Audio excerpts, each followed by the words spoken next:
Nati nee na ma pour moi Mohamed on devrait reposer Edouard Mendy et utiliser Yvan Diouf, Modou Diaw pour les 2 matchs. C'est vrai que les 2 matchs moom c'est maintenant ou jamais peut-être que bi mooy seen dernière chance à nos gardiens de jouer parce qu'après les matchs de préparation c'est vrai que foofu pour ñu jouer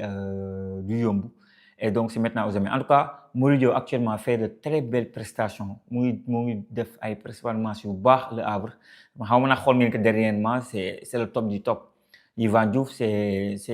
le gardien bi xamante ne moom moo yóbbu Nice en demi-finale de Coupe de France fallait le faire parce que aussi demoon nga ba sa entraîneur amul si yow confiance def la numéro 2 en Coupe de France nga déterminant wane sa bopp ba mu amaat ci yow confiance ba teg la titulaire ba ngay au tir au but contre Lorient nga def say arrêt ba yóbbu Nice en demi-finale de Coupe de France donc Yvan Diouf est en forme donc que ça soit Yvan Diouf que ça soit Modou Diaw je pense que sur les 2 matchs war nañ ci teg kenn titulaire au moins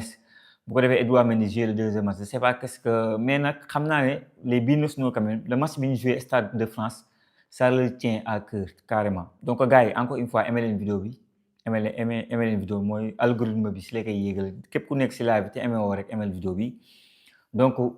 les binationaux faut savoir que Edouard Mendy Niakhaté Kalidou Koulibaly Ibrahima Mbaye tous les binationaux yi nekk Sénégal le match bi ñu joué Stade de France ça leur tient à cœur leur famille ñëpp ay ñëw parce que loo si mën a dégg rek ñoom seen famille ñu baree bari ñoom ñu fowal leur ami d'enfance ñeneen si ay tubaab lañ ay naar lañ ay leneen lañ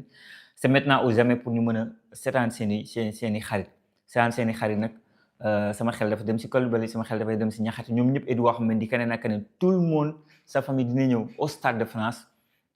pour seetaan sa xarit ñii seen famille dinañ ñëw donc si li ma jàpp ça leur tient à cœur muy binationaux yi nekk équipe nationale du Sénégal yëpp par rapport aux joueurs yi xam ne Sénégal la ñu juddoo pour que match boobu ñu teg leen titulaire donc maintenant rek c'est à Pape Thiaw de décider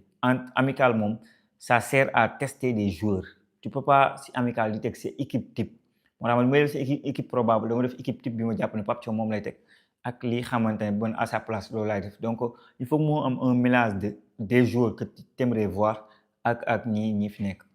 Mohamed Pape Matar Sarr doo ko boole mukk ci classement yi soxla na confiance wala bon Pape Matar Sarr képp ku xam seen football TV xam nga ne Pape Matar Sarr à chaque fois damay wax ne il doit être titulaire et tout xam nga je pense que defal naa vidéo yu bare xam nga vidéo de motivation vidéo de am nañ ci yaakaar même à la CAN bokk naa si ñi gëm ne à un moment donné dafa war a titulaire ba teg nañ ko jox nañ ko temps de jeu titulaire mais saison bi gis ngeen ni mu demee Tottenham kan dul lañ ko nettali c'est hyper compliqué mais à un moment donné demoon na ba gagner le cœur des Sénégalais mooy moment bi xamante ne def na ay prestations stade Me Abdoulaye Wade dem nañu donc stade Martyr contre RD Congo ñu doon 2-0 mu dugg deuxième mi-temps c'est bii boobu daanaka moo ñu yóbbu coupe du monde donc un Pape Matar Sarr voilà mais du Pape Matar Sarr bu am confiance c'est vrai mën na amaat confiance comme Mamadou Sarr ni ñu ko soxlee si moom peut-être Pape Matar Sarr soxla na loolu mais Pape Matar Sarr c'est pas parce que amul temps de jeu il a du temps de jeu il est titulaire indiscutable il est titulaire récemment avec Igor Tudor même si dañ ne dañuy daax Igor Tudor donc Pape Matar Sarr mën na dugg deuxième mi-temps joué lépp c'est à Pape Thiaw de décider hein parce que même un milieu de terrain Lamine Camara Pape Matar Pathé ça peut se faire pour leur donner du temps de jeu je serais d'accord que mu def ko man awma si problème pour que un joueur bi xam dafa manque confiance ñu jox la confiance loolu awma si problème Pathé Ciss Lamine Camara et Pape Matar Sarr titulaire contre Gambie gis nga Gibson maa ngi wax pareeguma il a tout de suite dit que milieu de terrain Pape Matar Sarr Lamine Camara pour donner du temps de jeu franchement je suis d'accord loolu awma si benn problème Fatima nee na ma Diakhone aussi pourquoi pas Diakhone aussi je pense qu'en deuxième mi-temps poste bi Sadio Mané disait moom foofu la gën a fort à gauche donc je pense que moom aussi il aura du temps de jeu donc on va voir lan la kii di teg j'ai entendu que Mané va rejoindre l'équipe nationale après son blessure bizarrement il faut le reposer peut-être comme figurant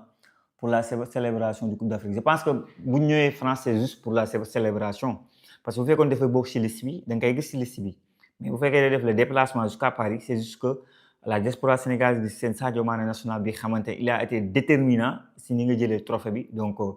man Sadio Mané loolu sans dara man xalaatoon naa pour man lu baax la Sadio Mané bu fekkee da mën a déplacer wu il a les moyens de le faire de ñëw Stade de France soutenir les jeunes joueurs déjà soutenir l'équipe nationale de manière générale mais mu am benn ovation de la diaspora sénégalaise xam nga si fierté bu mu leen rendre étant des Sénégalais pour man loolu Sadio Mané bu ko defee pour man lu may rafetlu la quoi un Sadio Mané bu xamante ne qui sera acclamé moom kenn du wax leneen. Bon Modou Ndiaye le dossier Malang Sarr aw ma si ay info aw ma là actuellement man je pensais que honnêtement parlant sincèrement jàppoon naa ne il sera dans la liste maintenant bi mu bokkul si liste bi gis naa ne blessé wul dara jotu ko bon pour man c'est un choix de choix du coach mën na nekk problème administratif ay papier pareegul mais je pense que du loolu aussi donc voilà aw ma si information pas plus pas moins quoi. Mouhamadou Mansour Gueye borom Binos Noy borom Noël Le Breton Mohamed ziar naa la bu wér delloo ziar mon frère yow moom t'es un frère quoi t'es un frère et voilà j'espère que yaa ngi si jàmm bu baax. On parle que Noël Le Breton est en équipe de France U21 mooy li may wax ça fait combien de mois maintenant maa ngi wax ne on a besoin d'équipe espoir tant que amoo équipe espoir wala ay U21 peut-être doo mën a utiliser joueurs yu bëri parce que souvent joueurs gars dañ may laaj ay joueurs on ne peut pas appeler tout le monde ne peut pas être convoqué en équipe nationale du Sénégal mooy li la mën a aider mooy nga am équipe espoir qui te permettra de am ay joueurs yenn yi parce que Noël Le Breton par exemple bi ñu convoqué sur les U21 de l'équipe de France qui mooy espoir yi ba tey pourquoi mënul jouer équipe nationale du Sénégal parce que moom wax nañ daf bëgg jouer Sénégal mais amuñu équipe espoir donc da lay leer na place ba jël na place Mamadou Dia xam nga même si c'est un milieu de terrain mais une place se libère donc day dem feneen. Modou Ndiaye ne je rêve d'un trio Diakhone Ibrahima Mbaye Diawo xam Assane Diao mooy li may wax l'autre jour maa leen ko doon wax ma ne Assane Diao n'oubliez pas qu'il peut être un attaquant ça veut dire que ce trio bi xamante ne yaa ngi koy rêvé un trio Mamadou Diakhone à gauche peut-être Ibrahima Mbaye et Assane Diao mën na nekk maintenant dafa fekk ne dafa am dañu am yeneen joueurs yu xamante ils sont pas vieillissants c'est pas du ay joueurs yu mag moo xam Sadio kii la Mamadou kii Iliman Ndiaye du ko mag noonu pas tellement donc ñooñu ay xale lañ c'est vrai mais Iliman Ndiaye aussi tamit du mag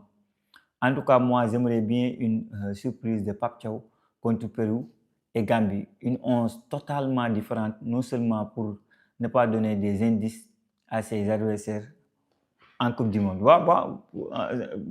mën na nekk de toute façon Pape Thiaw mën nañu bett quand même Pape Thiaw c'est quelqu'un bu xamante ni il a pas peur de ses choix comme ni ma ko waxee fi mu dëkk ragal dëkk fa donc lu mu war a def dina ko def et il va pas hésiter à le faire et donc bu fekkee yow da nga bëgg a andi genre benn nuance pour que say gars yi ñu superviser carrément à la loupe ci Coupe d'Afrique bi maintenant pour man match bu nekk ak histoire am la France nañu teg seen vidéo yi xool bu baax a baax Sénégal comment il fonctionne comment il joue mais lépp ça se passera sur le terrain donc et je pense que c'est idéalement on travaille beaucoup à voir comment la France joue et maintenant aux jamais c'est maintenant aux jamais de regarder les matchs de l'équipe de France pour xam France ni muy jouer et tout.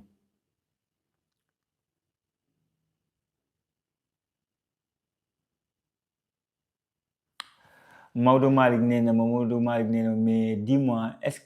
que France du jéem a sàcc suñu tactique de jeu bon pour man du France du mu def loolu yàgg nañ ko gis ci football mondial que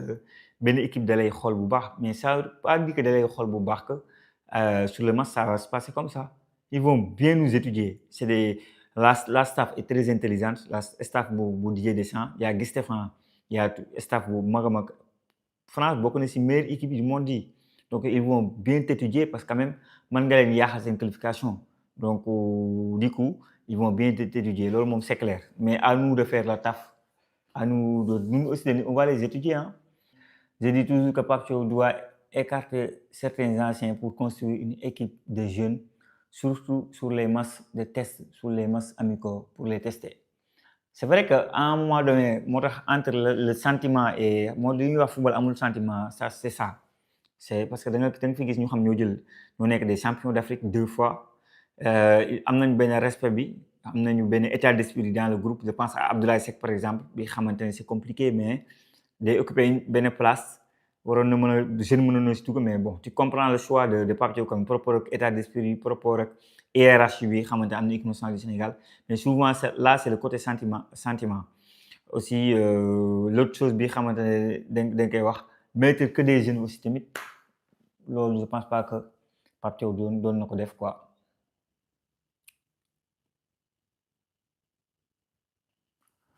forcément il y aura des indices loolu moom c'est clair Mamadou Ndiaye forcément il y aura des indices.